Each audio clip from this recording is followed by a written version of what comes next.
Catherine never imagined that a single man, Charlie Lancaster, would turn her carefully structured life upside down. He wasn't just any CEO, he was the Ice King of Lancaster Technologies, a man as untouchable as he was powerful. And she was just an invisible administrative assistant, fetching coffee and organizing files. Every day was the same for Catherine. A tiny apartment, a crowded subway ride, and 8 hours of work where no one really noticed her. But then, the mystery gifts began. A pen, a book, anonymous notes with no signature. And then came the fire. Catherine never expected that a life-or-death moment would uncover a secret that was never meant to be revealed and change her world forever. Every weekday morning started the same for Catherine Hayes. 5:30 a.m. The alarm screamed, pulling her from restless sleep. She hit snooze twice, a small rebellion before another day inside the glass fortress of Lancaster Technologies. 7:15 a.m. A crowded subway ride, the press of bodies, the robotic voice announcing stops, reminding her she was just one of millions moving through the city. 8:00 a.m.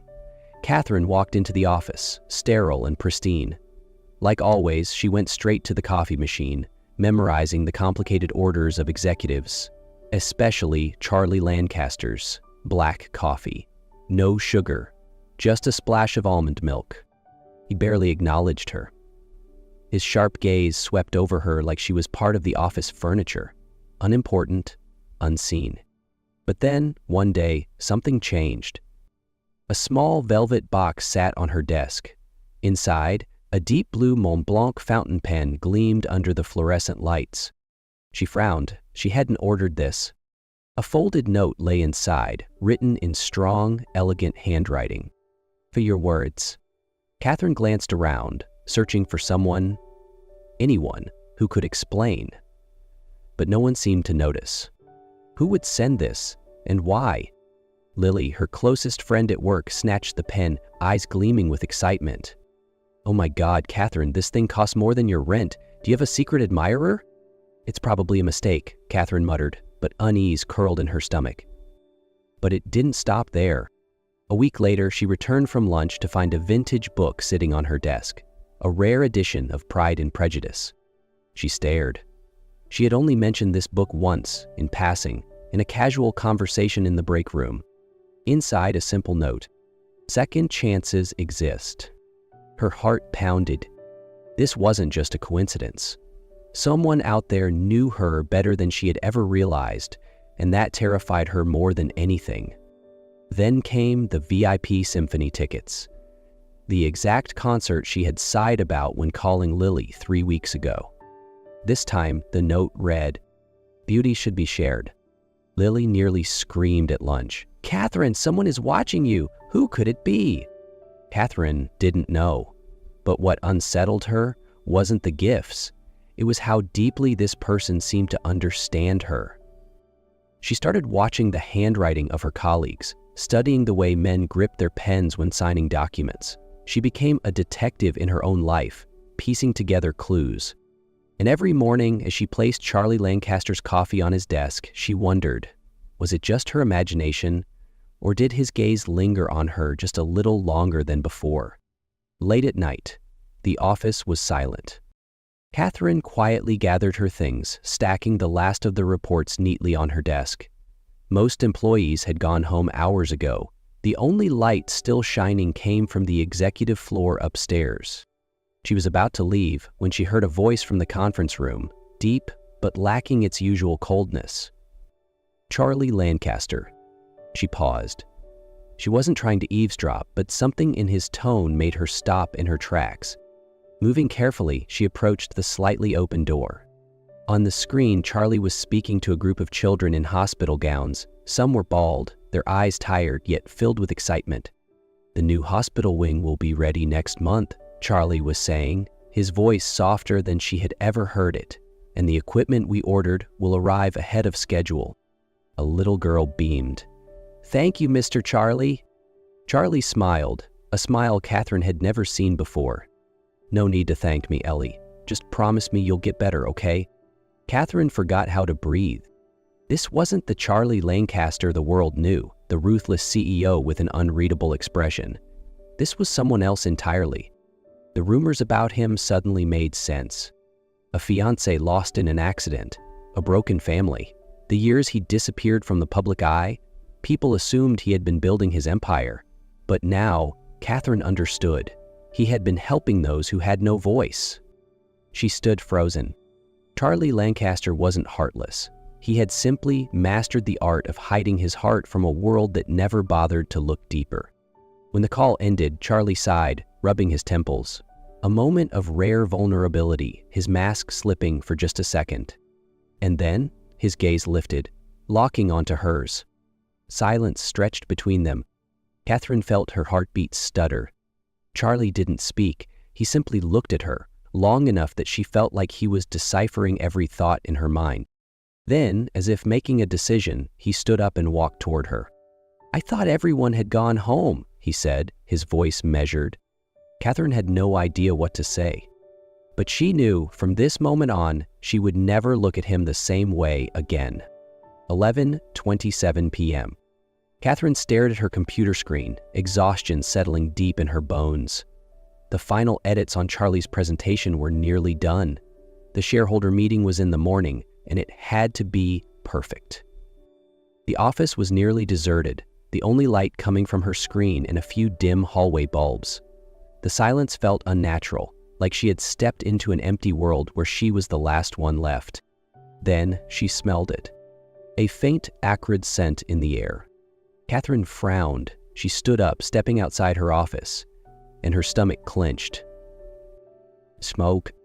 It seeped in from the far end of the hallway, curling across the carpet like an invisible monster. Then the fire alarm screamed. Panic surged through her. She spun toward the emergency exit, but flames were already blocking the stairwell. She turned the other way, but the smoke was thickening, swallowing the entire floor. Catherine's lungs burned, every breath searing like fire itself. Smoke curled around her like a suffocating embrace, and for the first time, she truly felt helpless. A voice shouted through the chaos. "Catherine!" She turned and saw Charlie. He was running toward her, no longer the perfectly composed CEO. His white shirt wrinkled, sleeves pushed up, urgency in every movement. Gone was the Ice King of Lancaster Technologies. In his place was a man pushing through fire to find her. "This way!" Charlie's grip was firm yet urgent as he pulled her through the blinding smoke, his voice the only steady thing in the chaos. "Trust me!" Without hesitation, he led her toward the conference room, the one place that might save them. He slammed the door shut just as flames crept closer, the air thick with smoke. Catherine choked, her lungs burning as she struggled to breathe. Charlie shrugged off his jacket, quickly drenching it with water from a nearby bottle, and wrapped it around her shoulders. "Breathe through this." His voice was calm but firm. "We're gonna be okay." Catherine looked up. His blue eyes weren't panicked, only focused. He wasn't afraid, he wasn't hesitating. He was only concerned about getting her out alive. She had never seen anyone like him.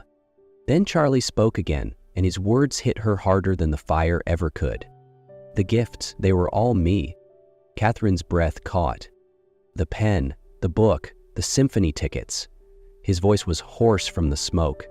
"It was me, all of it."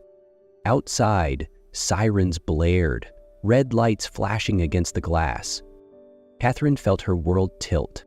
And just before the darkness pulled her under, Charlie's hand stayed wrapped around hers, refusing to let go. 11:27 p.m. Catherine stared at her computer screen, exhaustion settling deep in her bones. The final edits on Charlie's presentation were nearly done. The shareholder meeting was in the morning, and it had to be perfect.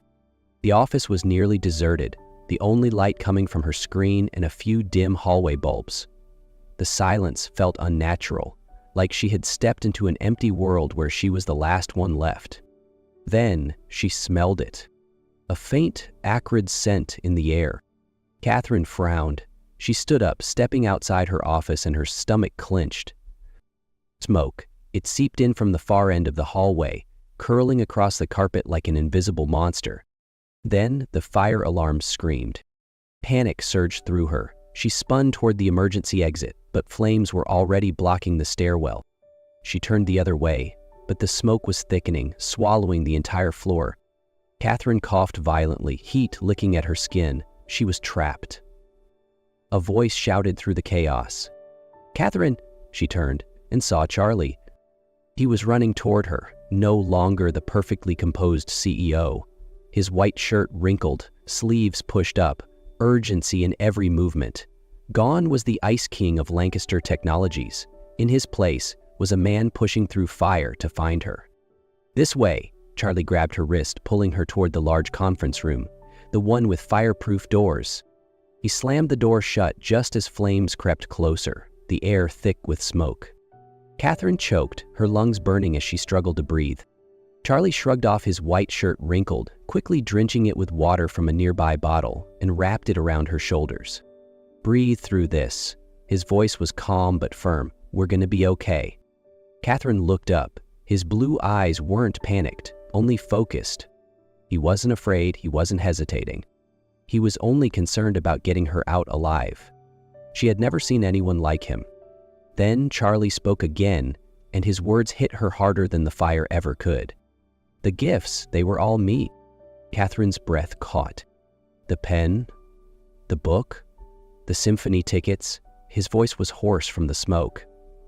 "It was me, all of it." Outside, sirens blared, red lights flashing against the glass. Catherine felt her world tilt. And just before the darkness pulled her under, Charlie's hand stayed wrapped around hers, refusing to let go. A hospital room, white lights, the steady beep of a heart monitor. Catherine opened her eyes. A dull, burning ache spread through her lungs, like every breath still carried the fire inside. She realized she was in a hospital bed, an IV drip attached to her arm. Then she saw Charlie. He was sitting right beside her, his white shirt still stained with soot, his face exhausted, but his blue eyes never left her. How long had he been here? "You're awake?" His voice was hoarse, but filled with relief. Catherine tried to speak, but her throat felt raw. Charlie immediately poured her a glass of water, his hands shaking slightly as he handed it to her. "I thought you didn't make it." Her voice was weak. Charlie shook his head, his gaze unwavering. "I told you I wasn't going to let anything happen to you." And in that moment, everything became clear. No more mystery gifts, no more stolen glances in the morning. Charlie Lancaster hadn't just been watching her from afar. He had chosen her. But life wasn't a fairy tale. When Catherine returned to work a week later, the whispers had already begun. She didn't need to hear them clearly to understand. Why would the CEO risk his life for her? Do you think they had something going on? She's obviously using him. No one cared about the truth. No one saw the man who had risked everything, not as a CEO protecting an employee, but as a man fighting for someone who mattered more than anything. He tried to shield her, but the more he did, the worse the rumors became. And then, HR called her in. "We believe a department transfer might be in everyone's best interest." Best for who? Catherine wanted to laugh. She walked out of that office with her mind made up. This couldn't continue. That evening, she wrote her resignation letter, but instead of emailing it, she walked straight to the executive floor, where Charlie was in a board meeting. Under the stunned gazes of the company's top executives, she placed the letter in front of him. "I'm not leaving because I did anything wrong." She met his gaze, steady and sure. "I'm not leaving because of the rumors or because of the whispers behind my back. I'm leaving because for the first time in my life, I know exactly what I want, and I won't let fear stop me." Charlie held her stare, not surprised, only something that looked like regret. But he didn't stop her. Because he knew, just as she did, this was a battle she could never win if she stayed. 2 days later, a knock sounded at Catherine's apartment door. She opened it, and Charlie stood there. No tailored suit, no distant demeanor, just a man with unspoken words in his eyes and a thick manuscript in his hands. Her manuscript. Catherine froze, her heart pounding. "You read it?" Charlie nodded, voice steady. "Every word." He lifted the pages, lined with his handwritten notes. "You wrote a beautiful story, Catherine. His voice softened. "But you got one thing wrong." Catherine frowned. "Wrong? What do you mean?" Charlie inhaled deeply, as if finally gathering the courage he had long lacked. "The ending." She barely had time to react before he continued. "Because in the real story," his voice shook slightly, "I have loved you for so long, Catherine, but I was a coward. I thought standing in the shadows, watching over you was enough. I thought the gifts could speak the words I never dared to say. But when I almost lost you, I knew silence was no longer an option." Catherine felt the world tilt. "I hid behind the gifts." Charlie let out a small, broken laugh, his blue eyes filled with something raw and real. "I thought watching you from a distance was enough. But when I saw you surrounded by smoke, when I thought I had lost you, I realized that if I didn't reach for you, I would have nothing left." Catherine swallowed hard, her chest tightening at every word. "I resigned." She stared at him, speechless. Charlie met her gaze, unwavering. "I don't care about titles or what the world expects of me. I don't want to be your boss, Catherine. I just want to be the man who sees you, truly sees you for everything you are and everything you dream to be." Catherine's heart skipped a beat. She stepped aside, opening the door wider. "Do you want to come in?" Charlie gave a small, knowing smile. "I thought you'd never ask." That night, they talked like there had never been a wall between them. That night, they started writing a new story, their own. 6 months later, their novel was published. One evening, as Charlie walked into Catherine's living room, his gaze suddenly caught on something. A framed photograph on her bookshelf. Catherine followed his eyes, then let out a soft laugh. It was an old charity concert photo from 20 years ago. On stage, her mother played the violin, and beside her, a little girl with Catherine's eyes. Charlie exhaled, as if something finally made sense. "Fate has been trying to bring us together for a long time," he murmured, "but this time, I'm not letting it slip away." Catherine looked up at him, smiling. "Because love isn't about fate or destiny. It's about choosing each other, every single day, and together we'll keep writing, one page at a time." Catherine and Charlie's love wasn't just sweet, it was filled with laughter. Charlie, once a cold and calculated CEO, now struggled to make breakfast for Catherine, often resulting in something more burnt than any failed business deal. "Charlie, is that supposed to be scrambled eggs or an emergency?" Catherine giggled, watching him frown at the pan.